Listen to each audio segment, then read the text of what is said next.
Bueno, ¿qué son las escuelas o también se les llama corrientes de pensamiento económico? Es algo muy fácil.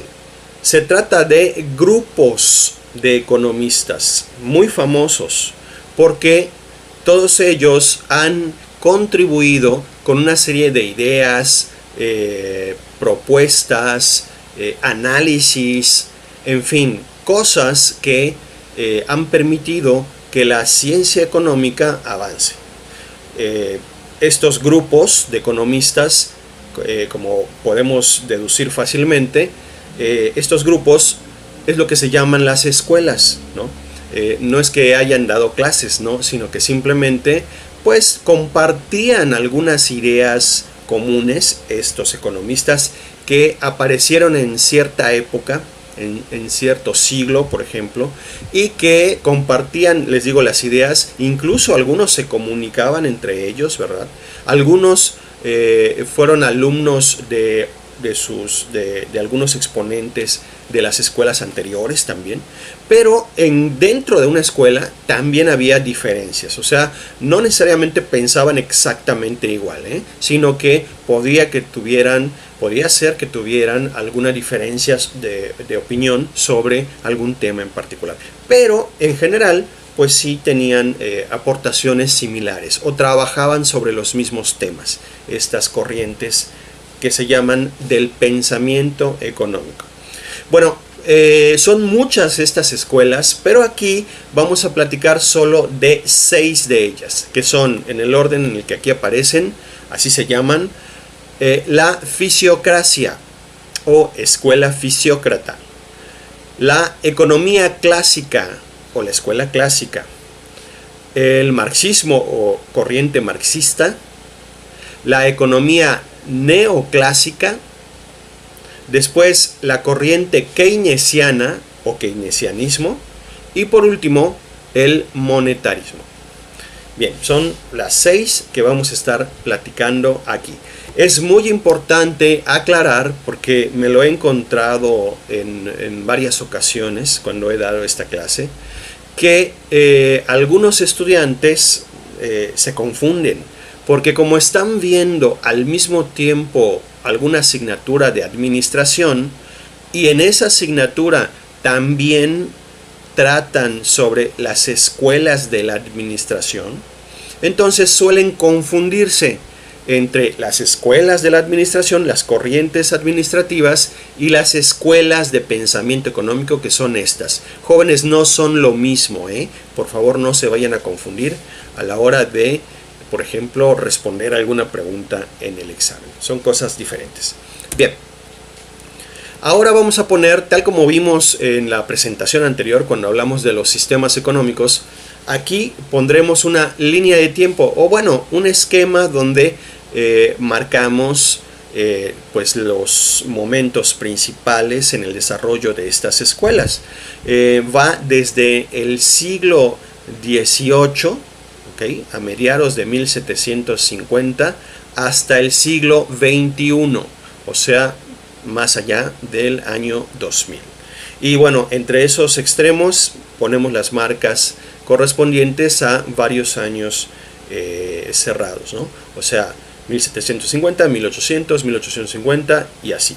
Y en este esquema vamos a colocar ahora pues más o menos por dónde anduvieron digamos el origen o el inicio y el desarrollo principal de cada una de estas corrientes de pensamiento económico. Bien, en el orden en el que ya las mencionamos, comenzamos con la escuela fisiócrata, que abarcó desde principios del siglo XVIII, o sea, en la primera mitad del siglo XVIII, por ahí de los 1720, 1730, que fue su punto de inicio y su auge, o sea, su momento más importante, quizás llegando hasta 1770 por ahí, como el punto más alto. Y luego empezó a declinar, o sea, empezó a decaer la escuela fisiócrata, porque fue sustituida por otra que adquirió mucho más fuerza que la corriente fisiócrata, que la estoy poniendo ahora, que es la escuela clásica. Esta escuela clásica surgió en la segunda mitad del siglo XVIII, por allí de los 1776. Y bueno, pues fue creciendo, muchos adeptos, muchas personas, muchos economistas que bueno, compartían estas ideas. El punto más alto se alcanzó probablemente a principios del siglo XIX y luego empezó a decaer. No tanto que desaparecieran las ideas clásicas, sino que fueron retomadas por otras escuelas y mejoradas o criticadas. O sea, se hicieron dos grandes vertientes a partir de la corriente fisiócrata. Los que amaban a la escuela la escuela clásica. Los que amaban a la escuela clásica y los que la odiaban, ¿no? Así es que bueno, tenemos después de los clásicos, que aquí estamos viendo, a otras dos corrientes que son como hermanas. De hecho, son escuelas hermanas, aunque son opuestas. Por un lado tenemos primero a la corriente marxista. Así se llama esta escuela, y que bueno, se desarrolló desde mediados del siglo XIX y bueno, tuvo un auge tremendo hacia finales del XIX y principios del siglo XX. Y bueno, todavía al día de hoy hay muchas personas que se identifican con esta corriente, ¿ok? De alguna manera, aunque pues hay ciertas ideas actuales que son un poquito diferentes de las que se plantearon originalmente en esta corriente. Bueno, la escuela marxista surgió, repito, de la clásica, pero aunque es hija de la clásica, la escuela marxista es una hija que odia a su madre porque la rechazó. O sea, generó toda una teoría que trataba de explicar por qué la escuela clásica estaba mal. Junto con la marxista, más o menos en la misma época, surgió la corriente neoclásica del pensamiento económico, que es contemporánea, como pueden ver, o sea, casi abarca el mismo lapso, que la escuela marxista, aunque surgió un poquito después, ya hacia finales, en la segunda mitad del siglo XIX, pero más hacia el final. La escuela neoclásica también es hija de la corriente clásica, pero esta hija neoclásica continuó, no rechazó a su madre, sino que continuó con sus ideas, la neoclásica, por eso se llama así. Y bueno, tanto la marxista como la neoclásica, les digo, tuvieron su auge hacia finales del 18 y principios del 19. Pero luego vino otra escuela, que es una escuela muy famosa, en la actualidad tiene todavía una influencia tremenda, que se conoce como la corriente keynesiana. La corriente keynesiana es una especie de continuación de la clásica, pero ya con un enfoque diferente. Es de ideas que vienen de la escuela neoclásica, sí. O sea, la escuela keynesiana podríamos decir que es una derivación de la corriente neoclásica. Pero no es que sea marxista, sino que incorpora la corriente keynesiana algunas ideas, muy poquitas quizás, algunos elementos en la aplicación de la corriente marxista, ¿no? Entonces está como que entre la neoclásica y la marxista, pero más hacia la neoclásica, en mi opinión. Y bueno, pues la keynesiana tiene todavía hasta el día de hoy un auge importante, aunque pues el mayor fue a mediados del siglo XX, y después en la segunda mitad del siglo XX, como una crítica al keynesianismo, apareció la corriente monetarista. La corriente monetarista diría que hoy tiene menos influencia, quizá un poquito menos influencia que la corriente keynesiana. Pero bueno, pues también es muy importante por las aportaciones que hizo. Cada una de estas escuelas, por lo tanto, es una especie de continuación o crítica de la escuela anterior, como ustedes pueden observar. Bien, entonces esta es la línea de tiempo que corresponde a nuestros nuestras escuelas de pensamiento económico. Bien, continúo entonces, no veo alguna pregunta. Vamos a ver cada una de ellas. Voy a ser muy rápido. Empezamos con la fisiocracia. Bueno, la corriente fisiócrata, jóvenes, es una escuela anterior a lo que llamamos la economía como ciencia. O sea, es un antecedente más bien. No surge en este grupo que inauguró Adam Smith. De hecho, es anterior a Adam Smith. Adam Smith, de hecho, estudió lo que proponía la corriente fisiócrata, y algunos autores opinan que Smith se basó en ciertas cosas sobre lo que planteaba la corriente fisiócrata. Sin embargo, es anterior, como les digo. Ya lo comenté, surgió en la primera mitad del siglo XVIII. Y el país de origen de esta escuela es Francia. Por eso sus representantes principales, como pueden ustedes leer, son franceses. Aquí tenemos al más importante de ellos, al iniciador de la corriente fisiócrata, que es François Quesnay. Aquí tenemos su selfie. Y además de Quesnay, también tuvo un papel muy importante en la corriente fisiócrata otro francés de nombre Jacques Turgot.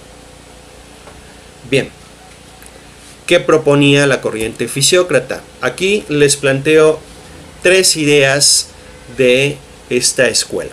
En primer lugar, los fisiócratas pensaban que había un orden natural en las relaciones económicas, o sea, en la producción, en el intercambio, etc.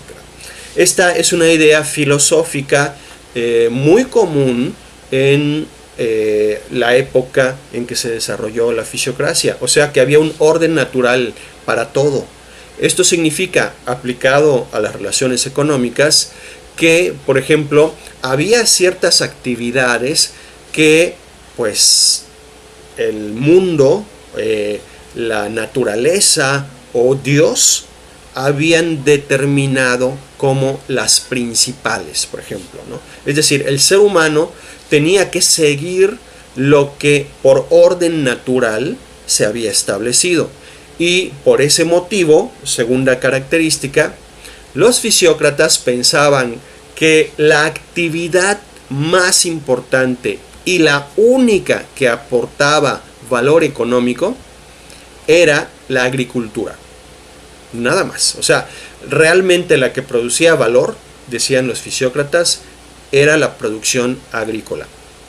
La industria manufacturera no servía para nada. O sea, no agregaba valor la industria manufacturera. Era solo tomar los productos del campo y hacerles unos cambios menores y llevarlos a la mesa de los consumidores, ¿no? Bueno, de las personas que los consumían. Y el comercio mucho menos. O sea, el comercio no agregaba ningún valor. O sea, el comercio era solo tomar los productos del campo que tuvieran quizás un poquito de cambio con la industria, pero tomar esos productos y llevarlos a otro lugar. Por lo tanto, no hacía nada el comercio, no le agregaba nada de valor, pensaban los fisiócratas, a los productos. Así es que la única actividad que valía la pena desarrollar en el país, la que valía la pena apoyar, era la agricultura. Eso pensaban los fisiócratas, derivado de esa idea filosófica del orden natural de las cosas. Una aportación más, también muy importante, aquí creo que ya la estoy tapando, permítanme, desaparezco un momentín, ahí está. Los fisiócratas inventaron una matriz, una tabla, donde mostraban la relación entre las diferentes actividades económicas y entre los diferentes sectores o participantes del sistema económico, ¿no? Entonces, en esa tabla se podía observar qué tanto valor agregaba cada elemento del sistema económico. A ese instrumento que inventaron los fisiócratas se le conoció con el nombre de tableau économique. La tableau économique es el antecedente de una herramienta muy importante el día de hoy que se llama la matriz insumo-producto.